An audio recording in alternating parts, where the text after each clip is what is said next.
بسم اللہ الرحمن الرحیم۔ السلام علیکم ناظرین، میں ہوں آپ کا میزبان ایڈوکیٹ سعید یزدان بخاری اور آپ دیکھ رہے ہیں ہمارا یوٹیوب چینل لیگل انالیسس۔ یہ جو دل دہلا دینے والا واقعہ پیش آیا ہے کہ ظالم درندے نے مردہ لڑکی کو ٹیچنگ ہاسپٹل میں چھوڑ کر مفرور ہو گیا، اس کیس میں اب تک کیا پیش رفت ہوئی ہے جانتے ہیں ایڈوکیٹ عبدالغفار سے۔ جی تو سر ہمیں بتائیں، یہ جو واقعہ رونما ہوا ہے اس کی تفصیلات کیا ہیں؟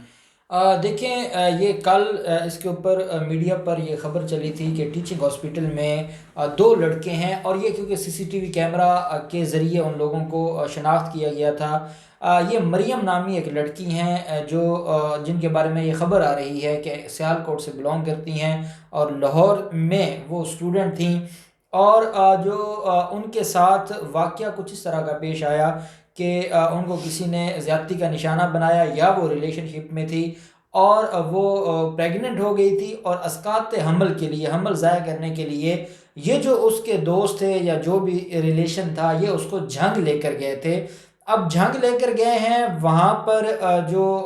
اگر کوئی ڈاکٹر تھی، کوئی لیڈی ڈاکٹر تھی کیا، یا تو وہ اتنی اس کے پاس ایکسپیرینس نہیں تھا، یا انہوں نے کوئی پراپر کسی اچھے ڈاکٹر سے وہ نہیں کروایا۔ اسقاط حمل آپ یاد رکھیں کہ ہمارے ملک میں پاکستان پینل کوڈ میں وہ از خود ایک جرم ہے اور اس کی سزا ہے، تو اس وجہ سے جو ہے وہ ایسے کام سر عام نہیں ہوتے، اور ان چیزوں کو جو ہے وہ بالکل بیک پہ رکھ کے کیا جاتا ہے۔ تو دوران اسقاط حمل اس کا خون زیادہ بہنے کی وجہ سے اس کی ڈیتھ ہو گئی۔ ڈیتھ ہونے کے بعد یہ ٹیچنگ جو ہاسپٹل ہے لاہور کا، تو ایک گاڑی آتی ہے، اس گاڑی میں دو لوگ ہوتے ہیں، اور وہ اس کو اٹھا کے اس کی جو مردہ لاش ہے اس کو ٹیچنگ ہاسپٹل میں رکھ کے چلے جاتے ہیں۔ اب ان کو کیا لگا تھا، وہ کیا سمجھتے تھے، کیا ان کو یہ لگا تھا کہ یہ ہمیں پتہ نہیں چلے گا، یا وہ اگر کوئی وقوع کر رہے تھے یا وہ اس میں ملوث تھے، تو شاید ان کو سمجھ نہیں آئی کہ سی سی ٹی وی کیمراز بھی ہوتے ہیں اور وہ اس کے ذریعے گرفتار ہو سکتے ہیں۔ تو جیسے یہ معاملہ آگے بڑھا، پولیس نے تفتیش شروع کی، سی سی ٹی وی کیمرہ سامنے آ گیا اور اس میں دونوں لوگوں کی شناخت ہو گئی۔ کل اسامہ کو رات کو گرفتار کیا گیا تھا جو مرکزی ملزم ہے، اور آج اس کے دوسرے ساتھی کو بھی، اور اس لیڈی ڈاکٹر جو تھی جو یہ ابورشن کرنے والی تھی اس کو بھی آج گرفتار کر لیا گیا ہے، اور اس وقت جو تینوں کردار تھے اس اندھوناک واقعہ کے،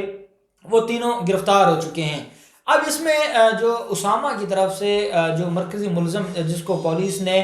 نامینیٹ کیا ہے، اس کی طرف سے جو بات سامنے آئی ہے، ان کا یہ کہنا ہے کہ ہم ریلیشن شپ میں ضرور تھے لیکن یہ کام ہم نے نہیں کیا، اور یہ ڈی این اے ٹیسٹ یہ بتا دے گا کہ ہم لوگ اس میں ملوث نہیں تھے، ہم اس زیادتی میں ملوث نہیں تھے، اور ہم صرف ہیلپ کر رہے تھے۔ اور ساتھ اسامہ کا یہ بھی کہنا تھا کہ اگر ہم ملوث ہوتے تو ہم خود کیوں ٹیچنگ ہاسپٹل میں چھوڑ کر جاتے، ہم اتنا بڑا رسک کیسے لے سکتے تھے۔ اب دو چیزیں ہیں، پولیس کی جو اب تک کی تفتیش ہے اس کے مطابق اسامہ کا اور وہ مریم جس کی ڈیتھ ہوئی ہے وہ ریلیشن شپ میں تھے، اور اس ریلیشن شپ کی بنیاد پر جو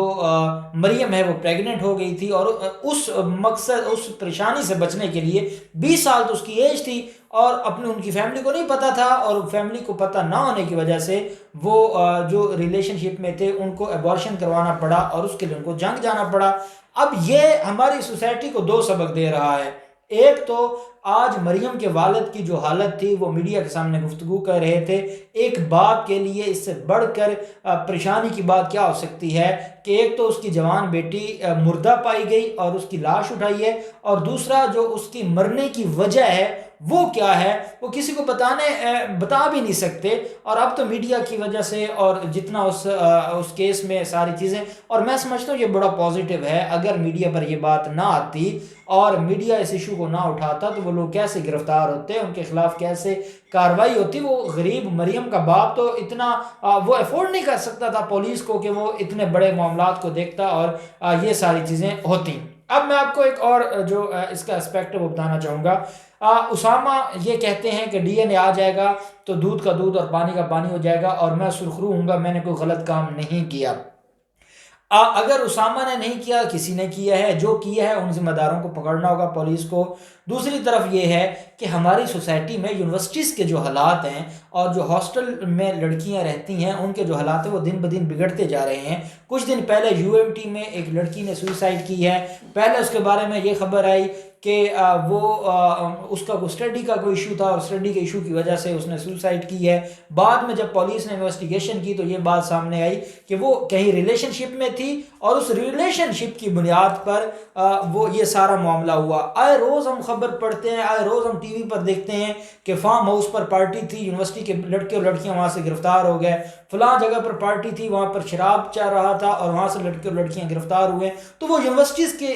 بچے اور بچیاں ہیں, وہ یونیورسٹیز کے اسٹوڈنٹس ہیں اور وہ ان چیزوں میں پڑ گئے ہیں. ان کی فیملیز نے, کوئی کہیں سے آیا ہوتا ہے, کوئی کسی علاقے سے آتا ہے, کوئی کسی ضلع سے آتا ہے, کوئی کسی شہر سے آتا ہے, اور ماں باپ وہاں بڑے اطمینان سے بچیوں کو بھیج دیتے ہیں. اور یہاں پر جو پرائیویٹ ہاسٹلس کا ایک دھندا ہے, وہ لوگ پیسے لیتے ہیں. ان کو اس بات سے کنسرن ہے کہ ہم جو ماہانہ فیس بنتی ہے یا جو کرایہ ہے وہ ہم لے رہے ہیں. بچیاں کہاں جاتی ہیں, وہ راتوں کو کہاں جاتی ہیں, وہ کیا کرتی ہیں, اس کا کوئی اندازہ نہیں ہے. تو میں سمجھتا ہوں کیونکہ یہ بالکل تھوڑی تعداد میں ایسے واقعات ہوتے ہیں, سارے لوگ ایسے نہیں ہیں, نہ وہ سارے لوگوں کی یہ اس طرح کی سوچ ہے, لیکن ہمیں سوسائٹی کو اس کے خلاف آواز اٹھانا ہوگی, اور جو یونیورسٹیز کے اسٹوڈنٹس ہیں ان کو آواز اٹھانا ہوگی کہ یہ جو آئے دن واقعات ہو رہے ہیں, اگر ان کے اوپر قابو نہ پایا گیا تو یہ معاملہ بگڑتا جائے گا. جو پرائیویٹ ہاسٹلز ہیں ان کو بھی اس کے اوپر ایکشن لینا ہوگا, یونیورسٹیوں کو بھی ایکشن لینا ہوگا, والدین کو بھی خبر رکھنی ہوگی کہ وہ اگر یونیورسٹی میں گئے ہیں, پڑھنے گئے ہیں, وہ وہاں پر کیا ایکٹیویٹیز کر رہے ہیں, تاکہ اس بربادی سے اور اس تباہی سے بچا جا سکے. جی تو سر میرا آپ سے دوسرا سوال یہ ہے, یہ جو اسٹوڈنٹس کا احتجاج چل رہا ہے, ان کے مطالبات کیا ہیں اور ایچ ای سی ان کے مطالبات کیوں نہیں پوری کر رہی, اس کی تفصیلات سے بھی آگاہ فرمائیں. اچھا, یہ دوسرا واقعہ ہے اور یہ بھی 2 دن سے اس کے اوپر, پہلے مجھے بھی کئی دوستوں کی کالز آئیں جو اسٹوڈنٹس ہیں, وہ یہ سمجھتے ہیں کہ آن لائن اگر ہمیں پڑھایا گیا ہے تو ہمارے ایگزامز بھی آن لائن لیے جائیں. جب مجھ سے کئی اسٹوڈنٹس نے رابطہ کیا, مشورہ کیا, تو میں نے ان کو کہا کہ یہ ایسی کوئی بات نہیں ہے, کوئی ایسی اللیگیلٹی نہیں ہے کہ جس کی بنیاد پر اس کو کسی عدالت میں چیلنج کیا جا سکے. تو اس میں جب ان کو کوئی لیگل راستہ نظر نہ آیا, وہ پروٹیسٹ کی طرف چلے گئے. اب پروٹیسٹ میں جو یونیورسٹیوں کا کردار ہے وہ بھی غلط ہے, اور جو اسٹوڈنٹس کر رہے ہیں وہ بھی غلط ہے. اسٹوڈنٹس جو ہمارے ملک کا مستقبل ہیں, یہ ہماری اگلی نسل ہے, انہوں نے اس ملک کو چلانا ہے. اگر ان کے اندر اتنی عدم برداشت ہوگی, اگر یہ اس طرح پرتشدد احتجاج کریں گے تو یہ معاملہ اس طرح حل نہیں ہوگا. آج کل تو سوشل میڈیا کا دور ہے, آپ سارے لوگ مل کر گروپنگ کر کے آپ ٹویٹر پہ ہیش ٹیگ بنا سکتے ہیں, آپ اپنے پیغامات وائرل کر سکتے ہیں. جو ہمارے ادارے ہیں یا جو ایچ ای سی ہے یا یونیورسٹیز ہیں, ان تک پیغام پہنچ سکتا ہے. آپ پرامن یونیورسٹی کے اندر بیٹھ کر احتجاج کر سکتے ہیں, آپ پرامن طور پر یونیورسٹی کے باہر بیٹھ کر احتجاج کر سکتے ہیں. لیکن یہ جو پتھراؤ ہے, یہ جو آج یو سی پی میں بھی ہوا ہے, اس سے ایک دن پہلے یو ایم ٹی میں بھی ہوا ہے,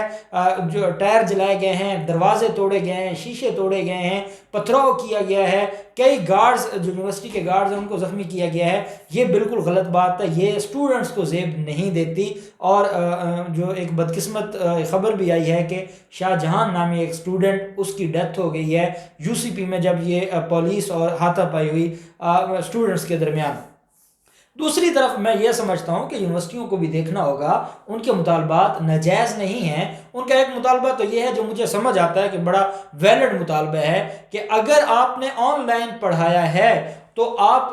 آن لائن پڑھاتے ہوئے آپ نے فیسیں تو مکمل لی ہیں, تو آپ 50% وہ فیسیں واپس کر دیں اور اس کے بعد ہم امتحان دینے کو تیار ہیں. یا اگر آپ نے آن لائن پڑھایا ہے تو پھر ہم سے آن لائن آپ ٹیسٹ لے لیں, آن لائن آپ ہم سے جو پیپرز ہیں وہ لے لیے جائیں. اس کی وجہ کیا ہے, کچھ لوگ اس بات کو سمجھ نہیں رہے. آن لائن پیپر لینے کی وجہ یہ ہے کہ پہلے ایک سال ضائع ہو چکا ہے, اور اب اگر یہ ویسے پیپرز لیتے ہیں, فزیکل پیپرز لیے جاتے ہیں, تو یہ مزید ڈیلے ہوگا. اس کی کوئی ڈیٹ فائنل نہیں ہو رہی, اس کی کوئی ڈیٹ اناؤنس نہیں کی جا رہی, جس کی بنیاد پر یہ معاملہ خرابی کی طرف جا رہا ہے. وہ یہ سمجھتے ہیں کہ ہر حال میں آپ اگر آن لائن پیپرز لیں گے تو اس کی بنیاد پر ہمارا ٹائم بچے گا, اگلا سیمیسٹر شروع ہو سکے گا. نہیں تو یونیورسٹیز کے کیا ہے, انہوں نے تو پیسے لیے ہوئے ہیں, چاہے 6 مہینے ڈگری آگے ہو جائے. پہلے بھی جو ڈگریوں کی حالات ہیں, 4 سال 5 سال تو ڈگریاں نہیں دیتے, ڈگری مکمل ہونے کے بعد ڈگریاں نہیں دی جاتی. تو یہ تو ساری چیزیں, پھر جو حالات ہم پی پی ایس سی میں دیکھ رہے ہیں, یہی حالات یونیورسٹیز میں ہیں.